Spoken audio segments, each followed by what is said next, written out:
What?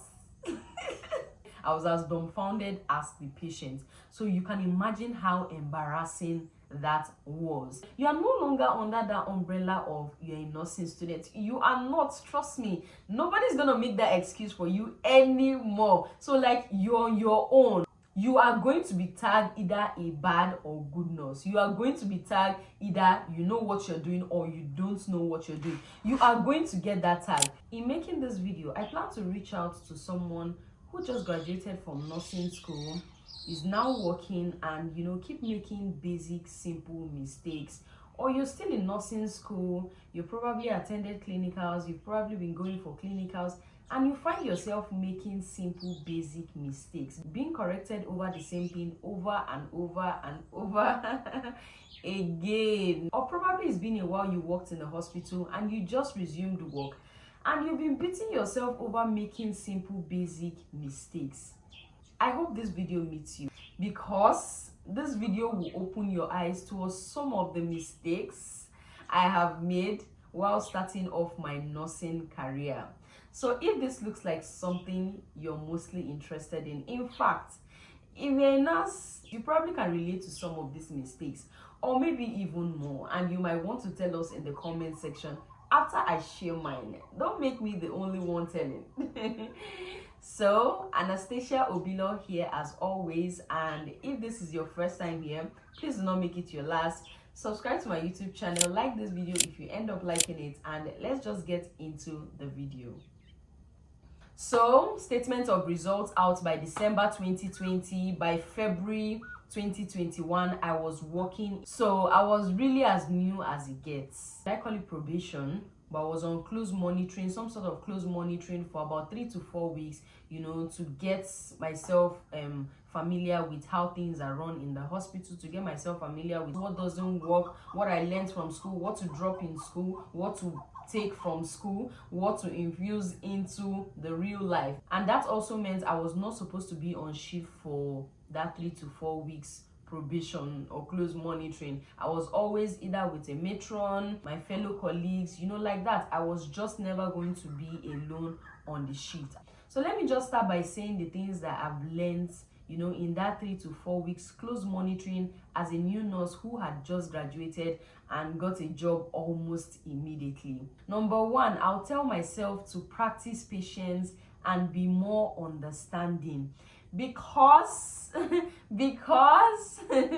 new graduated nurses will test your patience.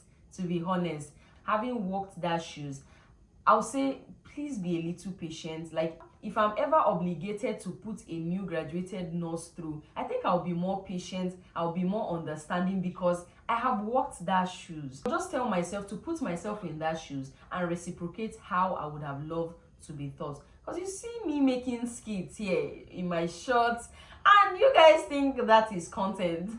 And talking about experience here, being experienced does not necessarily equate a good teacher. Like, you can be experienced all you know, but transferring that knowledge can be a struggle through approach. I just wanted to add there that I really worked with like very good experienced nurses. We're talking 10 years, 15 years. They were very experienced nurses. 8 years. So they were I was just working. I was like the newbie. There was nobody below 5 years working there. See, I've been rambling too much. I always say this in my videos at this point.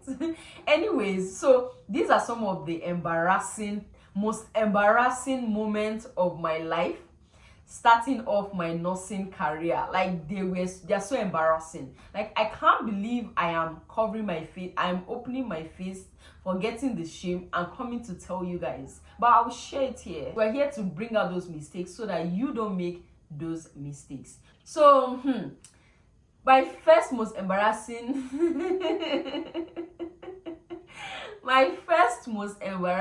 moment in the start of my nursing career was I think it was the first week. Yes, right?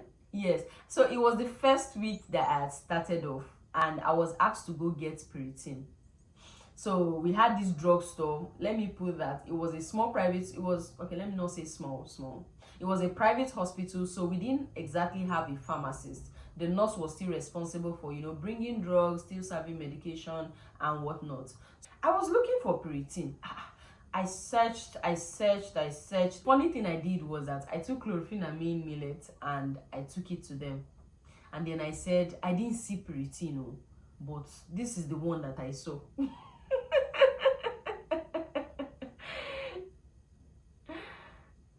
Doctor was like, matron, see your nurse. And it was like the ground should just open and swallow me. First of all, I was wondering what was funny. And then she said, this is Piritin. Brand name is the brand name and all that. So they just made an excuse for me with the whole brand name thing. And it was like, what is this? I felt like the ground should just open and then swallow me in that moment. I was like, I should have known this. First of all, I think the mistake I made was that if I had taken out time to study the drug, I would have known that Piritin was the brand name for that drug. That was commonly used to refer to it. Imagine trying to say chlorophenamine millet. Even trying to pronounce itself is a struggle. Yeah, so imagine trying to say that. So the brand name is just the most convenient and comfortable to use. So study those drugs around you, that unit that you've been posted to, that unit that you're working in. Get yourself conversant, get yourself familiar with the drugs that are commonly used in that particular unit. Again, I made that mistake, so you don't have to make that mistake. I faced that shame, so you don't have to face that shame. Even aside from the embarrassment, imagine it was an emergency and it was already dawned on me to go get a particular drug that was needed, and then I go there roaming around. Meanwhile, there's an emergency and people are hastily waiting for me.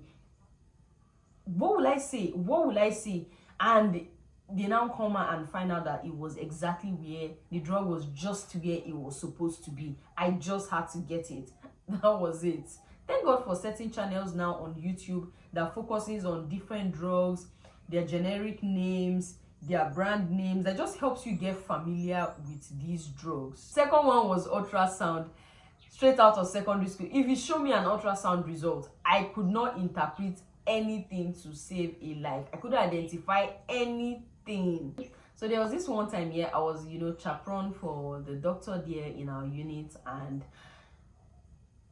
he had just done an abdominal ultrasound there for them, and then the result was printed out and then they gave to the woman. So the lady was like, doctor, I can't see anything, I don't understand anything here. And the doctor was like, nurse, put her through now.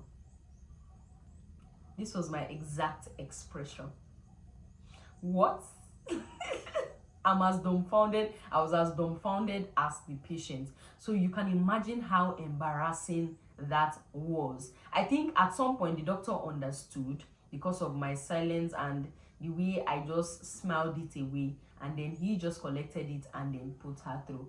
It was now later on he tried to put me on the basics. That was how my ass was saved. That was how but it was really embarrassing. And I sensed, I don't know if it was being guilty as charged, but I sensed that the woman understood, because she could have pushed for me to explain to her, but somehow she didn't. So the lesson to take from this: see procedures, be conversant with them. Like, try to know the basics. Even if it's not a nursing procedure, try to know the basics. If it's a nursing procedure, please try to know it. Find a way, in as much as it's a procedure that is common in that unit where you are working in. I was to set an IV line for this particular patient. I had everything in my tray, and then I took it to the patient bedside. And somehow my matron was going with me, just to see what I was doing. And she was also very familiar with the patient, so they were just greeting while I was just doing my thing. And then after I just finished setting the line, I'm to get my plaster, and then I give it to the matron, and I'm like, ma, please help me cut the plaster. That was the look I got. Then she said, so if you're alone on shift, you give your patients to cut the plaster. She was like, do what you would do if you are alone on shift. messiness pro max. Trying to get the patient to lift her hand up so that the blood doesn't spill out. Oh god, it was a mess. I still, thank god I had gloves on. At this point I was getting a little bit anxious. It just made me look somehow and unorganized. So what I learned from that particular thing was that, see, cut your plaster and keep. I guess I got used to the whole scenario where every time we are in clinicals, you know, and we had to maybe watch a staff, we had to watch a staff set line or whatnot, we are always there to assist. So I thought that was normal. And then she made me understand that you should always have your things together. Setting a line is not a two-nurse procedure, so you should have your shit together. Aside from the embarrassment, losing your patient trust, I bet we don't want that. Another embarrassing moment. So one time a patient relative came to call me and was like, oh, my nurse, my drip is not going. And then the matron was like, I should go check it. So I went there, you know, trying to check it. So I removed the giving set, you know, and tried to flush. I almost poured. While doing that, first of all, I almost finished the normal saline. Trying to flush, because I kept, you know, after flushing I'll put it back in, I'll try it, it still wasn't flowing, even if it was somehow evident that there was no form of air bubbles there. So you know, that kind of thing, you have to have an explanation to the patient. Like, this giving said, I think it has fault, it has a problem, blah blah blah. So I just murmured that and then hanged it back. I was like, I'm coming. And then I went to, I went to send the matron that I think the giving set has an issue, it's no longer flowing. She just didn't say anything. I was like, let's go. When your matron says let's go, you move. So we got to the patient's bedside. She asked for extra syringe. I gave her extra syringe, so she withdrew like 3 mils of normal saline, and then she flushed the line, and then everything was normal. It was that simple. It was that simple. It was like, why didn't I think of that? Why didn't I think of that? The patient just gave me this schmuck.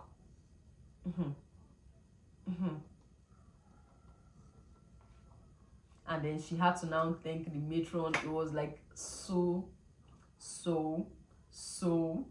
awkward. Very awkward silence going on there. And it was so embarrassing. I was like, why did I think of that? Of course I should have thought of that. And I used to beat myself up so much in all those moments. I would beat myself up as much as I probably wouldn't eat, or I'll be like, maybe this nursing career is not for me. How could I make silly mistakes like this? And the thing about now being employed, you are no longer under that umbrella of you're a nursing student. You are not, trust me. Nobody's gonna make that excuse for you anymore. So like, you're on your own. You are going to be tagged either a bad or good nurse. You are going to be tagged either you know what you're doing or you don't know what you're doing. You are going to get that tag. Some of these mistakes, it can be a lot, because first of all, you lose your patient trust. So it's actually important that you're open to learning. You know, you don't take any form of correction like personal and feel like, oh, maybe she hates you, or maybe she doesn't like you. Most times, you know, delivery can be a lot for some people.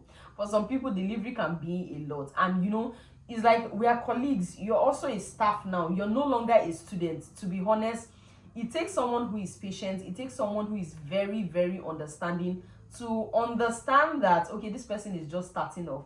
Because some people might look at it of the angle that we are both collecting salaries, so I am not here to teach you. So I'll say, if you're a nurse and you're supervising that nurse that just newly graduated, I'll say be more patient, be more understanding. You probably have walked that shoes as well. You probably come in as a newbie before you gathered all those experience. I'm sure it took time, it took months, it took years. It took a lot of learning and unlearning. It took a lot of mistakes for you to get to that point where you say you are an experienced, you are an experienced nurse. You are where you are today. You've badged that certificate, you've badged that position. It came from mistakes, it came from learning. So I'll say be more understanding, be more patient. So what are the most embarrassing moments that you faced while working in healthcare? please share with us in the comment section, and I'll do well to respond. I'll be in the comments waiting for your responses so that we can learn from each other. So anyways, I hope you liked this video. Please give this video a thumbs up. Subscribe if you haven't at this point. If you haven't subscribed at this point, why? So I'll see you all in my next one. Bye.